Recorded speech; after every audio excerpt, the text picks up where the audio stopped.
الف اللہ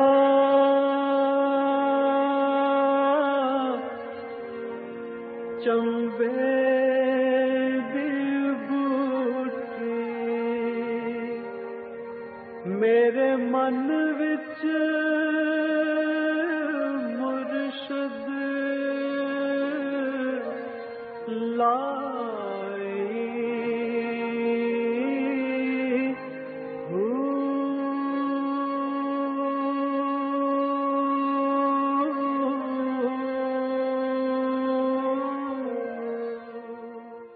بسم اللہ الرحمن الرحیم۔ السلام علیکم، پروگرام المرشد اور میں ہوں منور عتیق۔ ناظرین محترم، اس پروگرام میں آپ کے سوالات ہوتے ہیں اور رہنمائی کے لیے ہمارے ساتھ موجود ہیں ہمارے بہت ہی محترم جناب حضرت امیر محمد اکرم اوان صاحب۔ آپ سلسلہ نقشبندیہ اویسیہ کے شیخ ہیں، مترجم قرآن ہیں، مفکر قرآن ہیں، شاعر ہیں، ادیب ہیں، بہت سے حوالے ہیں آپ کے تعارف کے۔ حضرت جی بہت شکریہ، آپ نے وقت دیا۔ حضرت جی، ہمارے ملک کے اندر جو بھی پارٹی نئی سامنے آتی ہے یا پرانی جو ہماری چل رہی ہے، ایک نعرہ بڑا سننے میں آتا ہے اور وہ ہے کہ انصاف عوام کی دہلیز تک پہنچے گا، لیکن بدقسمتی سے 68 برس بیت چکے ہیں، انصاف کا حصول بہت ہی مشکل اور بہت مہنگا ہے۔ عدل کے بغیر معاشرے پنپ سکتے ہیں؟ ممکن نہیں۔ نظام حیات جو ہے یہ عدل پہ اس کا مدار ہے۔ ٹھیک ہے۔ آپ سورج طلوع ہوتا ہے تو اس کے غروب ہونے تک ہر لمحے کا ایک موسم معین ہے۔ بالکل ٹھیک۔ گرمی ہے یا سردی، روشنی ہے یا تاریکی، اس کی ایک لمٹ ہے۔ اگر اس لمٹ کا توازن بگڑتا ہے تو ساری دنیا ڈسٹرب ہوتی ہے۔ بالکل صحیح۔ بارشیں برستی ہیں، بادل برستے ہیں، ان کی لمٹس اور حدود ہیں۔ جب وہ حدود سے کم ہوتی ہیں لوگ قحط سالی سے مرتے ہیں، حدود سے تجاوز کرتی ہیں لوگ سیلابوں میں ڈوب جاتے ہیں۔ بے شک یہ عدل ہے نا۔ عدل یہ ہے کہ ہر چیز اپنے ضرورت اور اپنے اس معیار کے مطابق، جب اس سے ہٹے گی تو ناانصافی بن جاتی ہے۔ تو معاشروں کی بنیاد عدل پر ہوتی ہے۔ اب دل خون سپلائی کرتا ہے، اگر یہ آخری ذرے تک اس کی ضرورت کے مطابق نہ پہنچے تو وجود شل ہونا شروع ہو جاتا ہے۔ بے شک بے شک۔ انگلیاں مر جائیں گی، ہاتھ بیکار ہو جائے گا، بازو ختم ہو جائے گا، جہاں نہیں پہنچے گا بینائی چلی جائے گی، دماغ خراب ہو جائے گا، جہاں ضرورت سے زائد جائے گا وہ بھی خراب ہوگا، وہ بھی خراب ہو جائے گا۔ بالکل ٹھیک ہے۔ جہاں ضرورت سے کم جائے گا وہ بھی جو ضرورت کے مطابق جائے گا، یہ عدل ہے۔ سبحان اللہ، بالکل ٹھیک۔ تو معاشرے میں زندگی کے لیے بنیادی عدل ہے تعلیم۔ ٹھیک ہے۔ یعنی جس طرح آپ غذا دیتے ہیں، کھانا پانی دیتے ہیں، اس سے زیادہ ضروری تعلیم ہے بس بحیثیت انسان زندہ ہونے کے لیے۔ ٹھیک ہے۔ ایک جانور کی زندگی اور انسان کی زندگی میں کیا فرق ہے؟ فرق ہی تعلیم ہے۔ جانور کچھ نہیں جانتا، بالکل، انسان بہت کچھ جانتا ہے۔ بے شک بے شک۔ عدل یہ ہے کہ ایک گداگر کے بچے سے لے کر پریزیڈنٹ یا پرائم منسٹر کے بچے تک کو ایک طرح کی تعلیمی سہولیات میسر ہوں۔ بالکل صحیح، بالکل صحیح۔ عدل یہ ہے کہ جرم اگر صدر صاحب سے سرزد ہو تو وہ بھی اسی عدالت میں اسی انداز میں پیش ہوں، اور ایک عام آدمی سے ہو تو اس کے ساتھ بھی وہی سلوک۔ بالکل ٹھیک۔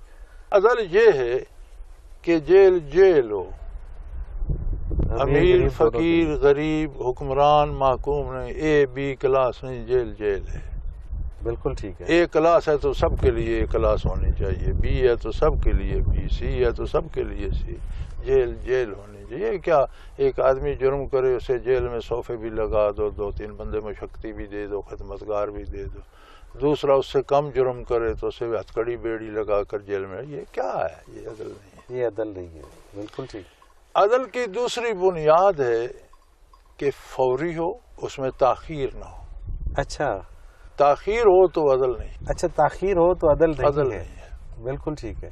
Justice delayed is justice denied. بالکل جس عدل میں تاخیر ہو. اب میرا ایک شاگرد تھا، حلقے کا، جماعت کا ساتھی تھا، حافظ قرآن تھا، نیک آدمی تھا، کسی قتل کے پرچے میں آ گیا جیسا ہمارے ہاں رواج ہے. اب اللہ بہتر جانے اس میں مجرم تھا نہیں تھا، ہمیں سندھ کا تھا، میرپور کا. تو سیشن نے سزا موت کر دی، ہائی کورٹ نے سزا موت کر دی، سپریم کورٹ میں اپیل گئی، سپریم کورٹ نے کہا نہیں یہ بندہ بے گناہ ہے. اچھا، سپریم کورٹ نے بری کر دیا. صحیح. گرفتار ہونے سے بری ہونے تک 17 برس لگے. او مائی گاڈ. 17 ایئرس. اسی مہینے پچھلے دنوں، میرا خیال پچھلے ہفتے اس کی ڈیتھ ہوئی ہے. سپریم کورٹ سے بری ہوا، جیل سے رہا ہوا، گھر آیا، 10 دن رہا، 11ویں دن ہارٹ اٹیک آیا، فوت. 17 سال اس کے جیل میں گزر گئے. زمینیں بک گئیں، عزتیں نیلام ہو گئیں، بچے آوارہ ہو گئے، خاندان اجڑ گیا، اور انصاف مل گیا کہ یہ آپ تو بے گناہ ہے، آپ کا کوئی باعزت بری ہو. کیا یہ انصاف ہے؟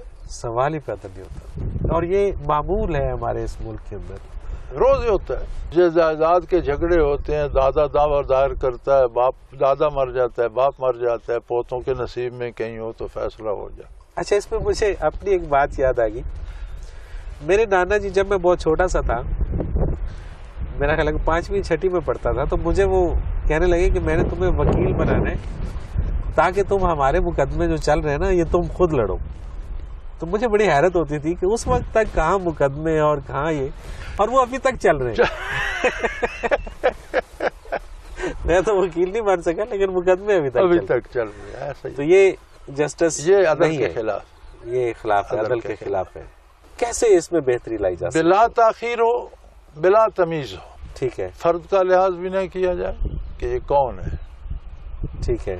ملزم ہے جو بھی ہے، ملزم کو ایز اے ملزم ٹریٹ کیا جائے. بالکل ٹھیک. بطور ملزم ہی اس کے ساتھ سلوک کیا جائے، خواہ وہ بادشاہ ہے، غریب ہے، فقیر ہے، امیر ہے. تاخیر نہ کی جائے، جتنا جلدی ممکن ہو سکے اس کا فیصلہ. سزا ہونی ہے سزا ہو جائے، بری ہونا ہے بری ہو. بالکل ٹھیک. عدل کے لیے عدل یہ ہے کہ فوری فیصلہ ہو، فوری ہو، بلا لحاظ ہو، بلا لحاظ ہو، بلا طمع ہو.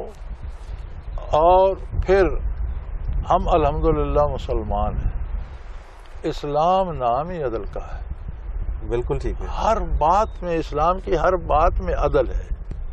والدین کے ساتھ رشتہ، بیوی کے ساتھ رشتہ، اولاد کے ساتھ تعلق، بہن بھائیوں، قریبیوں، پڑوسیوں، علاقے، قوم، ملک، بین الاقوامی، ہر جگہ عدل کی ضرورت ہے. بالکل ٹھیک ہے. اچھا، یہ عدل جو ہے انڈیویجول سے شروع ہو کر معاشرے تک جاتا ہے. روزی کے وسائل ہیں، وہاں عدل چاہیے. جس میں جو استعداد ہے اسے وہ مواقع ملنے چاہیے اور اسے اس طرح کی روزی ملنی چاہیے. یہ نہیں کہ آپ فلاں کے رشتہ دار ہیں تو آپ کو یہ جاب مل جائے گی، آپ فلاں کے رشتہ دار نہیں ہیں تو بے شک پڑھے لکھے ہو نہیں ملے گی. نہیں، جس میں جو اہلیت ہے اسے وہ نعمت ملنی چاہیے. بالکل ٹھیک. یہ اسی طرح آپ روزمرہ کی غذا میں آپ عدل چھوڑ دیں، آپ بیمار ہو جاتے ہیں. عدل یہ ہے غذا حلال ہو، صالح ہو اور آپ کی طبیعت کے مطابق، بدن کی جو طلب ہے اس کے مطابق. اس سے زیادہ اس میں ٹھوس دیں گے وہ بیمار ہو جائے گا، تھوڑی دیں گے وہ خراب ہو جائے گا. صحیح صحیح. اس کے مزاج سے ملتی ہو. آپ کا مزاج گرم ہے، آپ گرم پھل کھاتے رہیں گے تو بیمار ہو جائیں گے. اچھا عزیز جی، ہمارا جو ملک ہے وطن عزیز، کیا کچھ ایسا کیا جائے کہ عدل فوری ہو اور واقعی عدل ہو؟ ہمارا مسئلہ یہ ہے جی، میں آپ کو مختصر بتا دوں. ہمارا مسئلہ یہ ہے کہ ہم کہتے ہیں میری خیر ہے، دوسرے کو عدل کرنا. ٹھیک ہے. ساری پبلک کہتی ہے ہماری خیر ہے، حکمرانوں کو عدل کرنا چاہیے. تمہاری خیر کیسے ہے یار؟ 14 کروڑ، تم 21 کروڑ بندے اور 21 بندے حکمران ہیں. 21 کروڑ بے عدل کریں گے اور 21 عدل کا کریں گے اس میں؟ صحیح، بالکل ٹھیک. جب 21 کروڑ عدل نہیں کریں گے تو 21 بندے اس پر عدل کیا کریں؟ بالکل ٹھیک ہے. ہم اگر عدل چاہتے ہیں تو پہلے ہمیں خود عدل قبول کرنا ہوگا. بے شک. اپنی زندگی میں عدل لانا ہوگا، اپنے تعلقات میں، اپنی معیشت میں، اپنے کاروبار میں، اپنی دوستی دشمنی میں ہمیں عدل لانا، توازن لانا ہوگا. صحیح. جب ہم بدلیں گے تو ہر پھر پورا چیز کو معاشرہ بدلنا پڑ جائے گا. بالکل ٹھیک بات. ہم خود نہیں بدلتے تو پھر دوسروں کو کیا بدلیں. بالکل صحیح، بالکل صحیح. حکمران بھی تو ہم ہی میں سے ہیں. بے شک. جیسا ہم سوچتے ہیں وہ بھی سوچتے ہیں. اور اگر ہم خود عدل پہ قائم ہو جائیں تو پھر ڈیفینیٹلی جب ہم ووٹ کاسٹ کرنے جائیں گے تب بھی ہم عدل کا خیال رکھیں گے. بالکل. بندے جب ہم میں کسی کو جس کو ووٹ دینا ہے اس میں اہلیت ہے، یہ دیانتدار ہے، امین ہے، یہ ساری چیزیں دیکھیں تو ہم دیکھتے ہیں. سوال ہی پیدا نہیں ہوتا. جب ہم چوروں کو ووٹ دیتے ہیں تو امید عدل کی کیوں رکھتے ہیں؟ ہم نے خود نا انصافی کی. تو ہمیں خود کو پہلے تیار کرنا اپنے چاہیے. ساتھ ہم نے خود نا انصافی کی تو اگلے سے انصاف کی امید ہم کیوں بالکل رکھتے صحیح ہے. پہلے خود سے عدل کا پروسیس شروع کریں. ہمارے ہاں سارے انقلاب، سارے نعرے اور سارے ہجوم اس لیے ہوتے ہیں کہ دوسرا سیدھا ہو جائے. بے شک، اس میں کوئی شک نہیں ہے. اور ہمارے جتنے ٹاک شوز بھی ہوتے ہیں بدقسمتی سے وہ بھی اسی طرح کے ہوتے ہیں. خود کو سیدھا کرو. بالکل صحیح ہے. خود درست ہو جاؤ، خود عدل کرو، انشاءاللہ معاشرے میں عدل آ جائے. عدل آ جائے گا. حضرت جی ایک بریک میں یہ کہا کرتا ہوں کہ اگر 21 کروڑ بندے ہیں اور آپ نے اپنے آپ پر اسلام نافذ کر لیا، عدل اپنا لیا، تو آپ نے پاکستان کے 21 کروڑ میں حصے پر اسلام نافذ کر دیا. سبحان اللہ. کیا بات ہے، کیا بات ہے. اور اگر آپ چاہتے ہیں کہ ٹھیک ہو جائے، جس طرح کا آپ معاشرہ چاہتے ہیں خود کو اس طرح کا کریں تو وہ 21 کروڑ میں حصہ ٹھیک ہو جائے گا. حضرت جی ایک بریک پہ جانا ہے. ناظرین محترم، آپ بھی اس پروگرام میں شامل ہو سکتے ہیں اپنے سوال کے ذریعے. اپنا کوئی بھی سوال ہو SMS کیجیے. ہمیں اسکرین پہ نمبر موجود ہے، نوٹ فرما لیجیے 0333495521. اور اسی طرح سے ای میل بھی کر سکتے ہیں اور ای میل ایڈریس بھی اسکرین پہ موجود ہے questions@almurshid.tv. آپ کا کوئی بھی سوال ہو کسی بھی شعبے سے ہو ہم اس پروگرام میں ضرور شامل کریں گے اور حضرت جی سے رہنمائی لیں گے. اس کے ساتھ ہی ایک مختصر سا کمرشل بریک، اس کے بعد حاضر ہوتے ہیں. ہمارے ساتھ رہیے گا.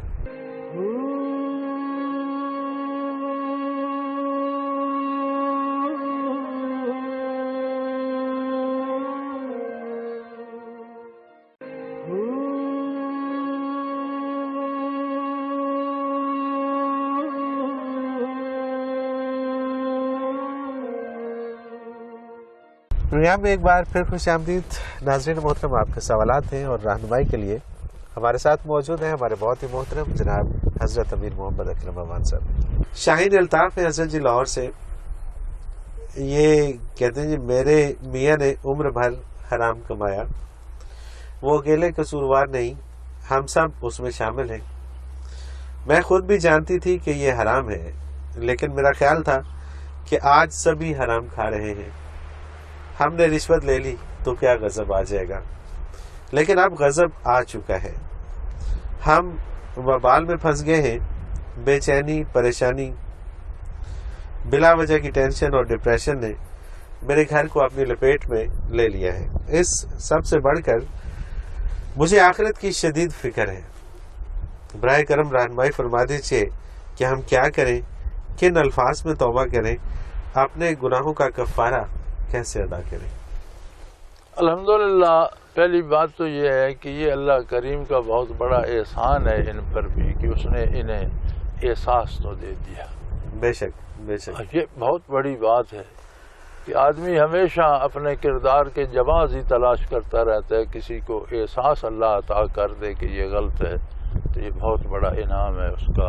یہ بھی عطا ہے، یہ اللہ کی عطا ہے. دوسری بات یہ ہے کہ جو پیسے کسی سے ناجائز لیے جائیں تو شرعی قاعدہ اس کی توبہ یہ ہے کہ کوشش کی جائے اسے لوٹائے جائے. ٹھیک ہے. بعض صورتوں میں پتہ ہی نہیں ہوتا کس سے لیے، کس نے دیے، یا جس سے لیے وہ مر گیا، پتہ نہیں کہاں چلا گیا، شفٹ ہو گیا، واپس نہیں ہو سکتے. تو پھر وہ اللہ کے نام پہ خرچ کر کے ان کو ثواب پہنچایا جائے. ثواب کوشش کی جائے جتنا ممکن ہو سکے. ٹھیک ہے. تو آگے اللہ کریم معاف کرنے والے ہیں. لیکن پھر توبہ یہ ہے کہ جس دن آپ توبہ کریں اس کے بعد پھر یہ کام نہ، ٹھیک، پھر اپنی اصلاح کر لیں. بہتری چاہتے ہیں تو اللہ کو یاد کریں، اللہ کا ذکر کریں، آئندہ نیک ہو جائیں تو وہ بڑا غفور الرحیم ہے. جو ہو چکا ہے اس کا وعدہ ہے کہ جو توبہ کرتا ہے میں معاف کر دیتا ہوں. جن کے حقوق ضائع ہوئے ہیں انہیں وہ شاید ان سے کئی گنا زیادہ معاوضہ دے کے راضی کر لے گا. وہ اس کا اپنا کام ہے. اور توبہ پورے خلوص سے کریں اور آج سے عہد کر لیں کہ آئندہ یہ نہیں کرنا. بالکل ٹھیک. اور اس کے ساتھ شریعت پر عمل کرنے کی، رزق بھی حلال کھائیں، باقاعدہ نماز ادا کریں، روزے رکھیں، زکوٰۃ توفیق ہے تو دیں، اور جو شرعی طریقہ کار ہے اپنی زندگی کو شریعت کے مطابق ڈال لیں تو یہ نوستیں گھر سے نکل جائیں گے. سبحان اللہ. بے شک جی، بے شک. قرآن کریم میں ایک ارشاد ہے، اور یہ بڑا میں سمجھتا ہوں کہ یہ بات ہو جانی چاہیے جی جی. کہ ایک تو قاعدہ یہ ہے کہ جتنے انسان پیدا ہوتے ہیں ہر انسان کے ساتھ ایک شیطان پیدا ہوتا ہے جو ساری عمر اسی کے ساتھ رہتا ہے. ٹھیک ہے. اللہ کریم فرماتے ہیں کہ جو برائی کرتے ہیں ان کے ساتھ ایک اور شیطان لگا دیتے ہیں جسے شیطان کرین کہتے ہیں. اچھا. وہ اس کے ساتھ ہمیشہ رہتے ہیں اور اسے برائی پہ اکساتا رہتا ہے. یہ سزا ہوتی ہے. یعنی انسان کے ساتھ ایک شیطان تو پہلے سے پیدا ہوتا ہے، وہ تو پہلے سے ساتھ ہے، اور اگر وہ برائی کی طرف جاتا ہے تو پھر ایک اور مسلط کر دیتے. صحیح. اب جب آپ جاتے ہیں کسی بزرگ کے پاس، چاہے وہ صحیح ہو، اس سے مشاہدہ کشف بھی ہوتا ہو، وہ آپ کو کہے گا آپ پر اثرات ہیں، بھی اثرات تو ہوں گے، دو شیطان تو سر پر سوار ہیں. ٹھیک ہے. بالکل ٹھیک ہے. تو وہ کوئی جادو یا عمل نہیں، وہ اپنا کردار ہے. اللہ اکبر. جہاں اتنے شیطان ایک بندے کے ساتھ، دو گھر میں 10 بندے ہیں تو 20 تو شیطان ہو گئے. اس گھر میں نوست نہیں ہوگی، مصیبتیں نہیں آئیں گی، پریشانیاں نہیں آئیں گی تو کیا آئے گا؟ اس کا مطلب یہ کسی نے کچھ نہیں کیا، یہ خود سے ہم نے کیا، یہ ہم نے خود سے کیا ہوا ہے. ٹھیک ہے. یہ ہم عاملوں سے خواہ مخواہ اٹھتے رہتے ہیں، ہم نے خود اپنے خلاف کیا ہوا ہے. بالکل ٹھیک ہے. وہ اللہ کریم فرماتے ہیں نا، وما ظلمناہم، ہم لوگوں پر زیادتی نہیں کرتے، ولکن کانوا انفسہم یظلمون، یہ اپنے آپ سے خود زیادتی کرتے ہیں. بالکل ٹھیک ہے. تو یہ کسی کا عمل نہیں ہے جی کہ آپ کی نند نے کر دیا اور آپ کی دیورانی نے کر دیا. یہ تو عاملوں کی باتیں ہم نے خود کیا ہوتا ہے. توبہ کریں تو ایک شیطان جو اوپر سے مسلط ہے اسے تو اللہ بھگا دیں گے، دوسرا جسے ساتھ رہنا ہے وہ نرم ہو جائے گا، ہم اس سے تکڑے ہو جائیں گے. ٹھیک ہے. جیسے نبی کریم صلی اللہ علیہ وسلم نے جب یہ فرمایا کہ ہر بندے کے ساتھ ایک شیطان پیدا ہوتا ہے تو عرض کی کہ رسول اللہ آپ کے ساتھ بھی فرمایا. ہاں میرے ساتھ. اور آپ نے فرمایا لیکن جو میرے ساتھ ہے وہ مسلمان ہو گئے. اچھا، یعنی کہ انسان اگر اپنے کردار کو ٹھیک کر لے تو ساتھ والا شیطان بھی ٹھیک ہو سکتا ہے. وہ بھی ٹھیک ہو سکتا ہے. کیا بات ہے. تو بجائے اسے ٹھیک کرنے کے ہم ایک اور جو اور آتا ہے وہ بطور سزا آتا ہے اور وہ بہت زیادہ برا ہوتا ہے اور بہت زیادہ برائی کی طرف کھینچتا ہے. صحیح. تو یہ جو ہم عاملوں کے پاس جاتے ہیں وہ کہتے ہیں کسی نے نہیں کیا، ہم نے خود کیا ہوا ہے. ہم خود توبہ کریں، اپنی اصلاح کریں. وہ جو مسلط ہے اللہ اسے بھگا دے، جو ساتھ ہے اللہ اسے نرم کر دے، تو اللہ مہربانی کرتا ہے. یہ نحوستیں، پریشانیاں یہ ہٹ جاتی ہیں. سبحان اللہ، سبحان اللہ. حضرت جی اگلا سوال شامل کرتے ہیں. ماں جبین ہے گجرات سے. میں بچپن سے 5 وقت کی نماز پڑھ رہی ہوں، اب تو تہجد بھی پڑھتی ہوں. آپ کی ایک معتقد نے مجھے ذکر خفی بھی سکھایا ہے. مجھے 1 ہفتہ ہو گیا ہے ذکر کرتے ہوئے. میرا مسئلہ یہ ہے کہ میری دعائیں قبول نہیں ہوتی. کیا میری عبادات میں کوئی کمی ہے؟ دعائیں سب کی قبول ہوتی. ٹھیک ہے. وہ ایسا کریم ہے. قرآن کریم میں ارشاد ہے وَمَن يُجِيبُ الْمُضْطَرَّ إِذَا دَعَاهُ. اس پریشان حال کی بات کون مانتا ہے جب وہ پریشان ہو کر اسے پکارتا ہے. اللہ اکبر. دعا ہر ایک کی قبول ہوتی ہے. یہ بھول جائیں کہ دعا قبول نہیں ہوتی. اب قبولیت کے 3 درجے. سب سے پہلی بات تو دعا کے بارے سن لیں کہ دعا ایک عاجزانہ درخواست ہے، حکم نہیں. ٹھیک ہے. بالکل. آپ دعا کو حکم کا درجہ نہ دیں کہ جو میں عاجزی سے بھی کیا یہی ہونا چاہیے، یہ تو پھر حکم ہو گیا نا. دعا تو نہیں، اللہ کو کوئی حکم تو نہیں دے سکتا. سوال ہی پیدا. تو آپ پہلے اپنی دعا کو دعا رکھیں. جب آپ دعا کو دعا سمجھیں گے تو آپ کو یہ احساس ہو جائے گا کہ یہ جو ہمبل ریکویسٹ ہے یہ بدلی بھی جا سکتی ہے، پوری بھی کی جا سکتی ہے، اسے رد بھی کیا جا سکتا ہے. بے شک التجا ہے نا. التجا ہے نا. تو جب آپ دعا کو التجا سمجھیں گے تو پہلے تو یہ سوال نکل جائے گا کہ پوری کیوں نہیں. صحیح. دوسری، اللہ کی شان سے بعید ہے کہ کوئی اس سے کچھ مانگے اور وہ اسے رد کر دے. ایسا نہیں ہوتا. صحیح. بالکل نبی کریم صلی اللہ علیہ وسلم کے معجزات میں یہ معجزہ بھی ہے کہ زندگی بھر آپ سے کسی نے سوال کیا، مانگا، آپ نے اسے نہیں کہا.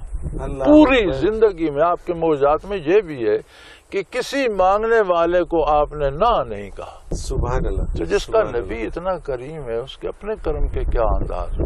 اللہ مانگنے والے کو وہ نہ نہیں کہتا. ایک تو یہ ہوتا ہے کہ جو دعا مانگی اسی وقت قبول ہو گئی تو وہ تو ہمیں سمجھ آ جاتی ہے، ویسا ہی ہو گیا. ٹھیک ہے. ایک یہ ہوتا ہے کہ ہم جو دعا کر رہے ہوتے ہیں ہمیں سمجھ نہیں ہوتی. جیسے بچہ وہاں سے چھری چمک رہی ہے، وہ چھری مانگ رہا ہے، اب وہ اسے چھری دیتی نہیں ہے، وہ چیخ رہا ہے، چلا رہا ہے مجھے چھری دے دو. وہ سمجھتی ہے یہ ہاتھ کاٹ لے گا، زخمی کر لے گا، وہ کوئی اور متبادل چیز اسے دے دے. اللہ اکبر. بعض اوقات ہم جو مانگ رہے ہوتے ہیں وہ ہمارے لیے نتیجے کے اعتبار سے تباہ کن ہوتا ہے، تو اللہ اس کے بدلے میں ہمیں کوئی اچھی چیز دے. سبحان اللہ سبحان اللہ. ہماری سمجھ میں نہیں آتی. تیسرا درجہ دعا کا یہ ہے کہ ہر مومن کی دعا اگر دنیا میں اسے بدلہ نہ دیا جائے تو میدان حشر میں اسے بدلہ دینے کے لیے اللہ کریم کے پاس رکھ دی جاتی ہے، محفوظ ہو جاتی. ٹھیک. حدیث شریف میں ہے کہ جب قیامت ہوگی، حساب کتاب ہوگا، ایک بندے کا حساب پیش ہوگا، یا اللہ اس کی یہ نیکیاں، یہ اس کی خطائیں، یہ اس کا حساب کتاب ہے، تو اللہ فرمائے گا اس کے کچھ اعمال میرے پاس بھی ہیں جو تمہارے علم میں نہیں ہے. اچھا. وہ بھی لے کے اس کے نیکیوں کے پرڑے میں رکھو. یا اللہ وہ کون سا فرمایا وہ دعائیں ہیں جن کا بدلہ میں نے اسے دنیا میں نہیں دیا لیکن اس کے لیے میں نے محفوظ رکھی. تو حضور فرماتے ہیں اس وقت بڑے بڑے مستجاب دعا یہ خواہش کریں گے کاش میری کوئی دعا قبول نہ ہوئی ہوتی اور آج کام آتی. کوئی شک نہیں، کوئی شک نہیں. اس لیے دعا رد نہیں ہوتی، دعا قبول ہوتی ہے. پہلی بات ہم دعا کو دعا سمجھیں، بالکل پھر ہمیں یہ افسوس نہیں ہوگا. بالکل. دوسری بات یہ ہے کہ اس کے منتظر ہیں، اس ضائع نہیں جاتی، مانگتے جاؤ مانگتے جاؤ، ملتی جاتی. اللہ اکبر. اور جب ایک ماں یہ نہیں چاہتی کہ میرا بچہ چھری سے ہاتھ کاٹ لے تو رب غفور الرحیم کیسے چاہے گا کہ ہمارا بندہ، میرا بندہ جو ہے اس کے لیے کوئی شک نہیں. یہ صرف سمجھنے کی بات، سمجھنے کی بات. اور ہم نے خام خواہ آپ نے چونکہ ہم نے توقعات وابستہ کر رکھی ہوتی ہے کچھ چیزوں سے، جب وہ پوری نہیں ہو رہی ہوتی تو ہمیں پریشانی ہوتی ہے. حالانکہ الٹیمیٹلی دیکھا جائے تو بہت سارے میرا خیال ہے ہر انسان کی زندگی میں ایسا ہوتا ہے کہ اس کی زندگی میں کچھ دور ایسے آتے ہیں کہ جہاں وہ چاہ رہا ہوتا ہے کہ یہ ہو جائے مگر وہ ہوتا نہیں.